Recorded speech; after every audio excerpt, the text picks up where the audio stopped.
Good morning বন্ধুরা। আজ হলো 2 জুন মঙ্গলবার। আজকের সকালের বিশেষ বিশেষ খবর হলো আর মাত্র 4 দিন পর সম্প্রসারিত হবে রাজ্য মন্ত্রিসভা। ইতিমধ্যেই নতুন মন্ত্রীদের তালিকায় কেন্দ্রীয় নেতৃত্বের অনুমোদন নিয়েছেন মুখ্যমন্ত্রী। তাই কারা মন্ত্রিসভায় স্থান পাচ্ছেন তা নিয়ে জল্পনার শেষ নেই। কিন্তু বিজেপিতে খবর হচ্ছে মন্ত্রিসভায় কারা স্থান পাবেন তাতে এবার হস্তক্ষেপ করেছে আরএসএস। নতুন মন্ত্রীদের নাম ঠিক হয়েছে সংঘের অনুমোদনের ভিত্তিতে। তাছাড়া কাজকর্মে মন্ত্রীদের জন্য লক্ষণ রেখাও বেঁধে দিচ্ছে সংঘ। 4 মন্ত্রীকে সঙ্গে নিয়ে মুখ্যমন্ত্রী পদে শপথ নিয়েছেন হিমন্ত বিশ্ব শর্মা। 2 শরিক দল থেকে নেওয়া হয়েছে 2 মন্ত্রী। বাকি 2জনের মধ্যে একজন বিজেপির পুরনো নেতা, অন্যজন মহিলা। সেই 4জনকে নিয়েই চলছে সরকারের কাজকর্ম। কিন্তু সম্প্রসারণ করে পূর্ণাঙ্গ মন্ত্রিসভা গঠন করতে চলেছেন মুখ্যমন্ত্রী।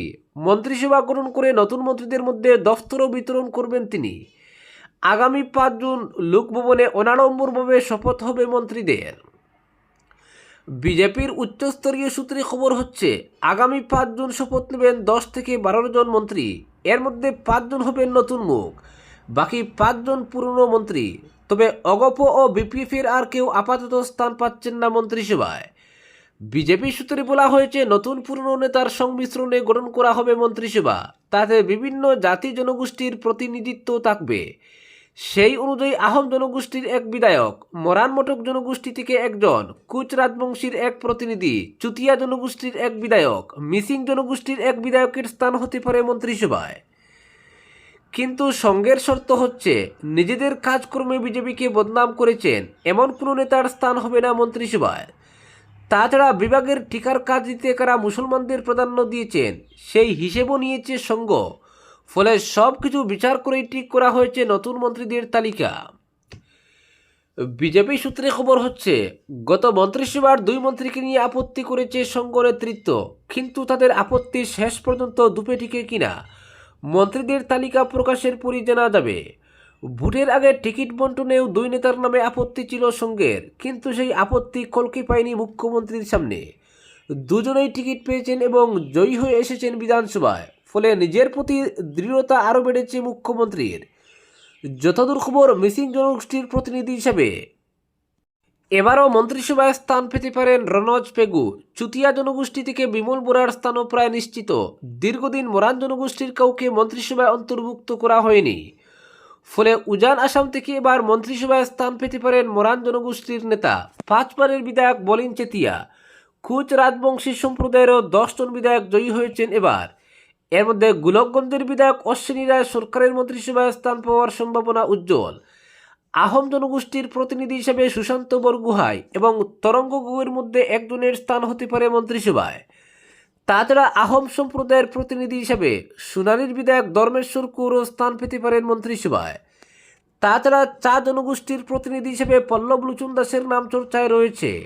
পুরনো মন্ত্রীদের মধ্যে পীযূষ হাজারিকা, জয়ন্ত মল্ল বড়ুয়ার স্থান প্রায় নিশ্চিত বলে শোনা যাচ্ছে।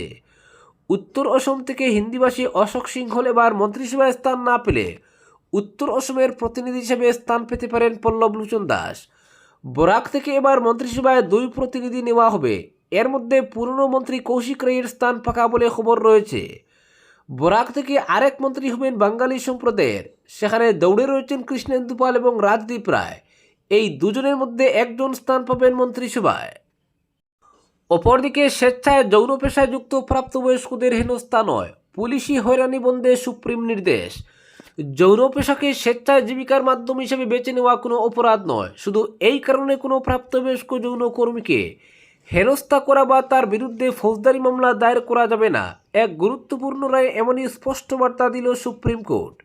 সোমবার শীর্ষ আদালতের বিচারপতি জেবি ফার্দিওয়ালা এবং বিচারপতি আর মহাদেবনের বেঞ্চ জানায়, কোনো ব্যক্তি স্বেচ্ছায় যৌন পেশার সঙ্গে যুক্ত থাকলে তার বিরুদ্ধে আইনগত ব্যবস্থা নেওয়ার অধিকার পুলিশের নেই।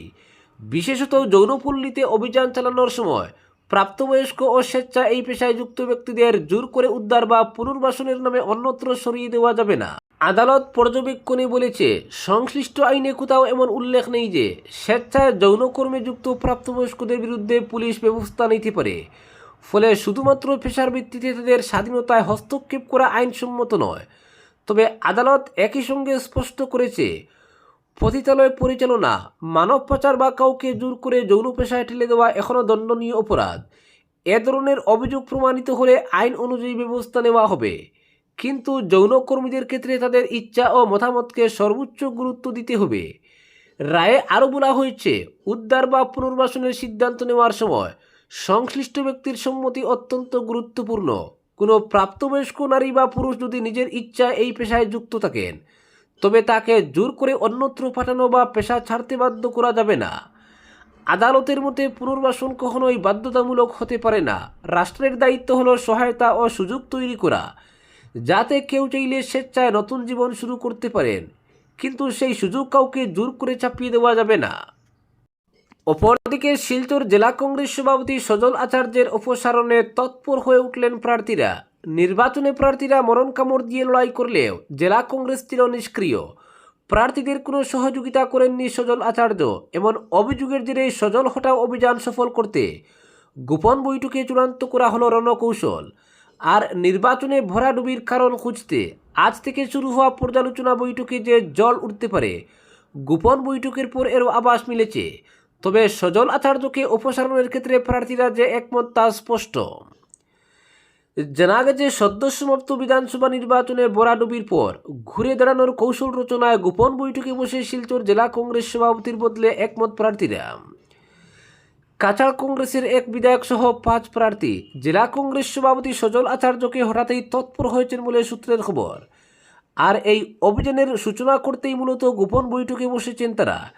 শিলচর শহরের এক বিলাসবহুল হোটেলে গোপন বৈঠক করেছেন সদ্য বিধানসভা নির্বাচনে 6 কংগ্রেস প্রার্থী। একমাত্র উদারবন্দের প্রার্থী অজিত সিং গড় হাজির থাকেন বৈঠকে। 6 জন প্রার্থীর সঙ্গে বৈঠকে যোগ দেন প্রাক্তন বিধায়ক খলিল উদ্দিন মজুমদারও। বিধানসভা নির্বাচনে কংগ্রেসের করুণ অবস্থার কারণ খুঁজে বের করতে গোটা রাজ্যের সঙ্গে পর্যালোচনা সভা হচ্ছে শিলচরেও। মঙ্গল ও বুধবার টানা 2 দিন হবে 7 বিধানসভার পরিচালনা সভা। সভায় পর্যবেক্ষক হিসেবে উপস্থিত থাকবেন বিধায়ক আমিনুর রশিদ চৌধুরী, প্রাক্তন বিধায়ক স্বপন কর এবং কংগ্রেস নেতা প্রাঞ্জল গাটোয়ার। এই পর্যালোচনা সভায় নির্বাচনের সময় জেলা কংগ্রেসের নিষ্ক্রিয়তা নিয়ে জল উঠতে পারে। প্রার্থীদের গোপন বৈঠক এমনটাই ইঙ্গিত দিচ্ছে। জানা গেছে, পর্যালোচনা সভার আগের দিন অর্থাৎ সোমবার সন্ধ্যায় গোপন বৈঠক হয় শহরে। এতে গত বিধানসভা নির্বাচনে শিলচরের কংগ্রেস প্রার্থী অভিজিৎ পাল, লক্ষ্মীপুরের প্রার্থী ডক্টর এম শান্তিকুমার সিং, সুনাইয়ের প্রার্থী তথা বিধায়ক আমিনুল হক লস্কর, দোলাইয়ের প্রার্থী ধ্রুবজ্যোতি পুরকায়স্থ, কাটিগুড়ার প্রার্থী অমরচাঁদ জৈন, বড়খলার প্রার্থী অমিত কালওয়ার উপস্থিত ছিলেন প্রাক্তন বিধায়ক খলিল উদ্দিন মজুমদার। একমাত্র বৈঠকে গড় হাজির ছিলেন উদারবন্দের প্রার্থী অজিত সিং। তবে উপস্থিত প্রত্যেকেই ক্ষোভ ব্যক্ত করেছেন বলে জানা গেছে। প্রার্থীদের অভিযোগ, নির্বাচনকে সামনে রেখে বিধানসভা কেন্দ্রগুলোতে দলীয়ভাবে কোনো কর্মসূচি আয়োজনে ব্যর্থ হয়েছে জেলা কংগ্রেস। প্রার্থীদের সহযোগিতা করেননি সজল আচার্য। এমনকি জেলা কংগ্রেসের অনেক নেতাই বিভিন্ন বিধানসভা কেন্দ্রে প্রার্থীদের বিরুদ্ধে কাজ করেছেন। তাদের নিয়ন্ত্রণ করতে ব্যর্থ হয়েছে জেলা কংগ্রেস। আবার বিভিন্ন জায়গায় হতাশ হয়ে অনেকেই দল ছেড়ে অন্য দলে নাম লিখিয়েছেন। তাদের সঙ্গেও যোগাযোগ ধরে রাখতে ব্যর্থ হয়েছেন সভাপতি। এতে বিরূপ প্রভাব পড়েছে দলে, প্রভাব পড়েছে ভোটারদের উপরও। ফলে করুণ পরিণতি হয়েছে কংগ্রেসের। জানা গেছে, নির্বাচনের আগেই সোনাই বিধানসভায় দলে দলে কংগ্রেস ত্যাগ করেছেন কর্মীরা। দলকে ঐক্যবদ্ধ করে ভাঙন ঠেকাতে কোনো গুরুত্বপূর্ণ ভূমিকা পালন করতে পারেনি জেলা কংগ্রেস। বিরোধিতা হয়েছে কাটিগড়ায়ও। লক্ষ্মীপুরেও একাংশ নেতা প্রার্থীর বিরুদ্ধে ছিলেন। গোপন বৈঠকে বিষয়গুলো নিয়ে আলোচনা হয়েছে। আর এই সমস্ত আলোচনায় মূলত সজল বিরোধী অভিযানকে তীব্র করতে পারে বলে আজ করা হচ্ছে। শুধু তাই নয়, মঙ্গল এবং বুধবারের পর্যালোচনা সভায় জেলা কংগ্রেসের নিষ্ক্রিয়তার বিষয়টি ঝড় তুলতে পারে, এর আভাসও পাওয়া গেছে। যদিও গোপন বৈঠক নিয়ে প্রার্থীরা কিছু খুলে বলেননি, তবে এক প্রার্থী বলেছেন কোনো গোপন বৈঠক নয়, নির্বাচনের পর একে অন্যের সঙ্গে সাক্ষাৎ করতেই একসঙ্গে বসেছি, বলতে গেলে গেট টুগেদার। নির্বাচনে নিজেদের হারের কারণ কি হতে পারে তা নিয়ে কথাবার্তা হলেও গোটা রাজ্যের রাজনৈতিক পরিস্থিতি নিয়েও আলোচনা হয়েছে।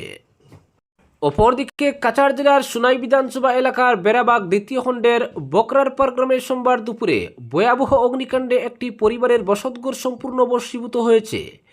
আগুনে নগদ অর্থ, স্বর্ণালংকার, গুরুত্বপূর্ণ নথিপত্র, আসবাবপত্র সহ গৃহস্থালির প্রায় সমস্ত সামগ্রী পুড়ে যাওয়ায় পরিবারটি চরম দুর্দশার মুখে পড়েছে। স্থানীয় সূত্রে জানা গেছে, সোমবার দুপুর প্রায় 2টার দিকে পিকলুবাবু লস্করের বাড়িতে হঠাৎ আগুনের সূত্রপাত ঘটে। ঘটনার সময় পরিবারের কেউ ঘরে উপস্থিত ছিলেন না। পিকলুবাবু লস্কর ব্যবসায়িক কাজে বাইরে ছিলেন এবং তার স্ত্রী অর্চনা বেগম লস্কর, যিনি একজন আশাকর্মী, কর্মস্থলে ছিলেন। পরিবারের 3 সন্তান স্কুলে থাকলেও ছোট ছেলে স্কুল থেকে ফিরে প্রতিবেশী শিশুদের সঙ্গে খেলছিল। হঠাৎ বাড়ির দিক থেকে ধোঁয়া ও আগুনের শিখা দেখতে পেয়ে শিশুটি চিৎকার শুরু করলে স্থানীয় বাসিন্দারা দ্রুত ঘটনাস্থলে ছুটে আসেন। তারা নিজেদের উদ্যোগে আগুন নিয়ন্ত্রণের চেষ্টা চালালেও অল্প সময়ের মধ্যে আগুন পুরো ঘরে ছড়িয়ে পড়ে, ফলে আগুন নেভানোর সব প্রচেষ্টা ব্যর্থ হয়। পরে সোনাই অগ্নি নির্বাপক কেন্দ্রকে খবর দেওয়া হলে দমকল বাহিনীর একটি দল ঘটনাস্থলে পৌঁছে আগুন নিয়ন্ত্রণে আনে। তবে ততক্ষণে বসতঘর সহ ঘরের ভিতরে থাকা অধিকাংশ সামগ্রী পুড়ে ছাই হয়ে যায়। ক্ষতিগ্রস্ত পরিবারের দাবি, অগ্নিকাণ্ডে 40,000 টাকারও বেশি নগদ অর্থ, স্বর্ণালংকার, পোশাক, খাদ্য সামগ্রী, আসবাবপত্র এবং বিভিন্ন গুরুত্বপূর্ণ কাগজপত্র সম্পূর্ণ নষ্ট হয়ে গেছে। খবর পেয়ে বাড়িতে ফিরে পিকলুবাবু লস্কর ও তার স্ত্রী কান্নায় ভেঙে পড়েন। তাদের কথায়, বহু বছরের পরিশ্রম ও সঞ্চয়ে গড়ে তোলা সংসার মুহূর্তের মধ্যেই ধ্বংস হয়ে গেছে। পরিবারের পক্ষ থেকে জানানো হয়েছে, অগ্নিকাণ্ডে লক্ষাধিক টাকার ক্ষয়ক্ষতি হয়েছে। বর্তমানে তারা খোলা আকাশের নিচে অনিশ্চয়তার মধ্যে দিন কাটাচ্ছেন। ক্ষতিগ্রস্ত পরিবার প্রশাসনের কাছে জরুরি আর্থিক সহায়তা ও পুনর্বাসনের দাবি জানিয়েছে। আজকের বিশেষ সংবাদ এখানেই সমাপ্ত।